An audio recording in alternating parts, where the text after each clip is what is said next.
आप सभी को नमस्कार। पीवाई क्लासेज 2002 में आप सबका स्वागत है।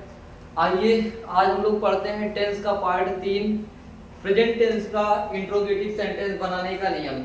जैसा कि आप लोगों को पता है कि प्रेजेंट इंडेफिनिट टेंस को हिंदी में साधारण वर्तमान काल कहा जाता है।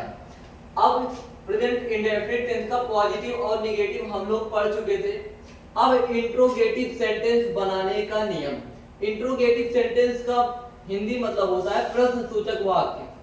प्रश्नसूचक वाक्य प्रश्नसूचक वाक्य दो प्रकार के होते हैं। अगर इसी चीज को कोई इंग्लिश में बोले कि how many types of interrogative sentence, तो आपका जवाब होना चाहिए कि there are two types of interrogative sentence. First is yes or no type and second is WH type. यानी कि इंट्रोगेटिव सेंटेंस के दो भाग होते हैं, पहला तो यस आर नो टाइप और दूसरा डब्ल्यूएच टाइप। तो हम लोग समझते हैं कि yes or no type interrogative sentence होते क्या है। Yes or no type interrogative sentence वे होते हैं जिनका उत्तर हां अथवा ना में दिया जाता है, हां अथवा ना में।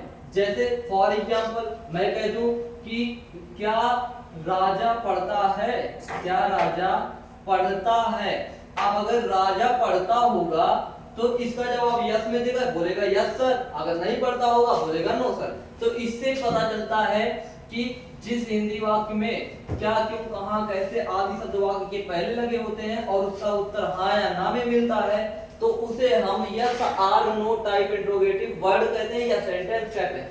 आगे हम लोग आते हैं डब्ल्यूएच टाइप पे। तो हिंदी में पहचान होती है, अगर मैं इसी को कहूं कि राजा क्यों पढ़ता है, राजा क्यों पढ़ता है। अब यहाँ पे देखते हैं हम लोग क्यों पढ़ता है। यहाँ पे क्या क्यों कहां कैसे वाक्य के बीच में लगे हैं और इनका उत्तर हम हाँ या ना में नहीं दे सकते हैं। जैसे राजा क्यों पढ़ता है तो वो हाँ या ना में उत्तर नहीं दे पाएगा। तो इससे पता चलता है कि जिसमें क्या क्यों कहां कैसे शब्द हिंदी वाक्य में बीच में होते हैं और इंग्लिश ट्रांसलेशन में WH से स्टार्ट होते हैं, तो उसे हम लोग WH टाइप कहते हैं। अब सबसे पहला सेंटेंस हम स्टार्ट करते हैं yes or no type interrogative sentence बनाने का नियम। तो ये नियम बनाने का क्या होता है, हम किसी भी इंट्रोगेटिव सेंटेंस का ट्रांसलेशन करने के लिए हमें कुछ चीजों की आवश्यकता होती है। जैसे कि यस आर नो टाइप, इसकी पहचान तो मैंने बता दिया कि जिसका उत्तर हाँ या ना में मिलेगा यस आर नो टाइप होगा। आगे डब्ल्यूएच टाइप में, जिसमें जो सेंटेंस डब्ल्यूएच से इंग्लिश में स्टार्ट हो या हिंदी में क्या क्यों कहां कैसे शब्द वाक्य के बीच में लगे हों। और सबसे इंपॉर्टेंट चीज ये होती है इंट्रोगेटिव सेंटेंस में कि हिंदी वाक्य में या इंग्लिश ट्रांसलेशन में उसके अंत में क्वेश्चन मार्क लगा होगा। और किसी भी टेंस का ट्रांसलेशन करने के लिए सबसे पहले मुझे सब्जेक्ट पता होना चाहिए। सब्जेक्ट का मतलब क्या होता है, कर्ता। कर्ता की पहचान मुख्य क्रिया में कौन लगाकर प्रश्न करने पर होती है। उसके बाद helping verb. Present indefinite tense के इंट्रोगेटिव सेंटेंस में हेल्पिंग वर्ब डज या डू लगती है। एक वचन कर्ता के साथ डज का प्रयोग होता है, एक वचन कर्ता ही सी इट या एक नाम हो। ही का मतलब वह होता है और सी का मतलब भी वह होता है। ही पुरुष के लिए आता है पुल्लिंग के लिए और सी स्त्रीलिंग के लिए आता है।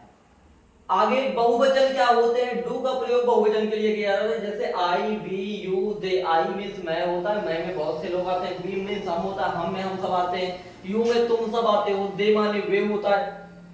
तो ये बहुवचन होते हैं। उसके बाद मेन वर्ब का फर्स्ट फॉर्म लगता है, इनडायरेक्ट ऑब्जेक्ट उसके बाद आता है। किसे या किसको लगाकर प्रश्न करने पे हमें इनडायरेक्ट ऑब्जेक्ट मिल जाता है। उसके बाद डायरेक्ट ऑब्जेक्ट आता है, क्या लगाकर प्रश्न करने पे हमें डायरेक्ट ऑब्जेक्ट का पता चल जाता है। और लास्ट में कॉम्प्लीमेंट, जिसके साथ में लगा हो वो कॉम्प्लीमेंट होता है। ये आपको बताया जा चुका है, एक बार रिवीजन करा रहे हैं। और जैसे कॉम्प्लीमेंट स्कूल में, घर में, बाजार में जिसके साथ में लगा हो समझ लीजिएगा कि कॉम्प्लीमेंट है। अब आ जाते हैं हम लोग ट्रांसलेशन के रूल पे। तो yes or no type interrogative sentence बनाने के लिए सबसे पहले हेल्पिंग वर्ब लिखी जाती है डू या डज। उसके बाद सब्जेक्ट लिखा जाता है, उसके बाद मेन वर्ब का फर्स्ट फॉर्म लिखा जाता है, उसके बाद इनडायरेक्ट ऑब्जेक्ट लिखा जाता है, then direct object, then complement और अंत में क्वेश्चन मार्क लगा दिया जाता है। हम लोग बोलते कैसे हैं, बोलते हैं कि सर्वप्रथम सहायक क्रिया डज या डू में से एक वचन कर्ता के साथ डज का प्रयोग, बहुवचन कर्ता के साथ डू का प्रयोग। उसके बाद कर्ता या सब्जेक्ट, उसके बाद मुख्य क्रिया का फर्स्ट फॉर्म, उसके बाद इनडायरेक्ट ऑब्जेक्ट, उसके बाद डायरेक्ट ऑब्जेक्ट, उसके बाद कॉम्प्लीमेंट और अंत में क्वेश्चन मार्क लगा देते हैं। इसके बाद हम लोग ट्रांसलेशन पे आ जाते हैं। ट्रांसलेशन जैसे फॉर एग्जांपल मैं कहूं कि राधा तुम्हें क्या राधा तुम्हें, जैसे मैं कहूं कि क्या राधा तुम्हें स्कूल में अंग्रेजी पढ़ाती है, अंग्रेजी पढ़ाती है। अब यहां पे हमें ट्रांसलेशन करना है, इस सेंटेंस को देखना है पहले क्या क्यों कहां कैसे कहा गया है। तो सबसे पहले अंत में क्वेश्चन मार्क लगा है, इसका मतलब ये इंट्रोगेटिव सेंटेंस है, मुझे पता चल गया कि ये प्रश्नसूचक वाक्य है। अब यहाँ पे क्या क्यों कहां कैसे आदि शब्द पहले लगे हैं, और अगर राधा पढ़ाती होगी तो इसका उत्तर हाँ या ना में देगी। जब हाँ या ना की बात आती है तो इसका मतलब ये yes or no type interrogative word है।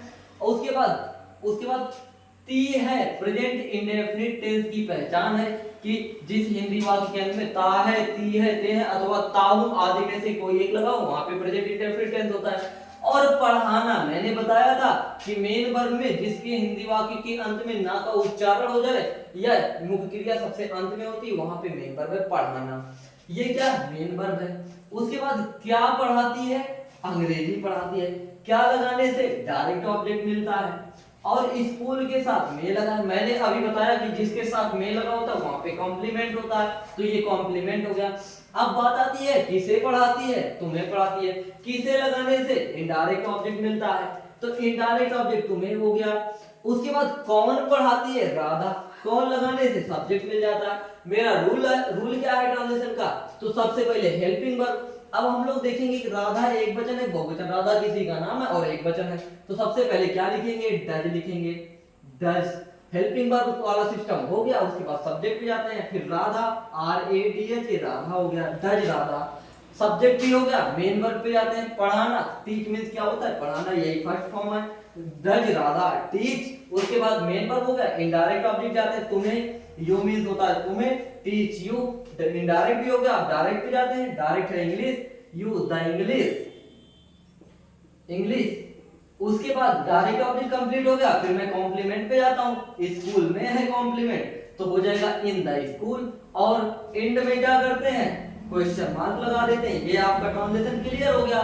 तो इसका ट्रांसलेशन क्या हो जाएगा कि क्या राधा तुम्हें स्कूल में अंग्रेजी पढ़ाती है, इसका ट्रांसलेशन हो जाएगा does Radha teach you English in the school, this is clear. आगे आते हैं हम लोग, आगे दूसरा एग्जांपल लेते हैं कि क्या तुम किताब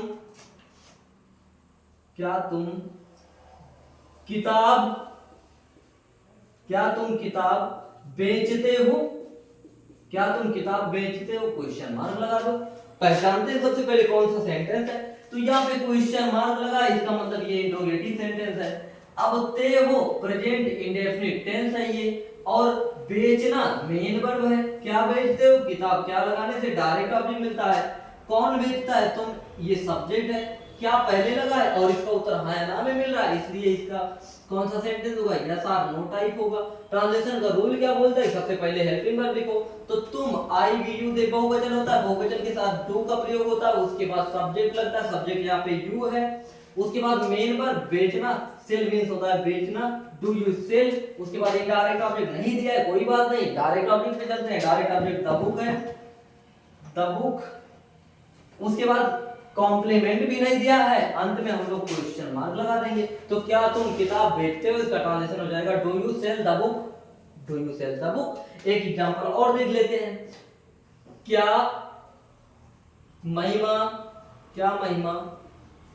गाना गाती है, क्या महिमा गाना गाती है। यहां पे सबसे पहले क्वेश्चन मार्क लगा, इसका मतलब इंट्रोगेटिव सेंटेंस है। ती है प्रेजेंट इंडेफिनिट टेंस की पहचान है, और गाना मेन वर्ब है, और क्या गाती है, सॉन्ग गाती है, मतलब ये क्या है, डायरेक्ट ऑब्जेक्ट है। उसके बाद महिमा, कौन गाती है, महिमा सब्जेक्ट है। क्या लगा है, yes or no type, yes or no type. Translation का रूल क्या कहता है, सबसे पहले हेल्पिंग वर्ब लिखोगे, तो महिमा एक वचन है इसलिए लग जाएगा डज। उसके बाद सब्जेक्ट महिमा, डज महिमा। मेन वर्ब गाना है, गाना तो सिंग मींस होता है गाना। उसके बाद a song, Singh a song, क्योंकि महिमा एक ही गाना गाएगी, हजार गाना तो गा नहीं पाएगी एक साथ, रोबोट तो है नहीं,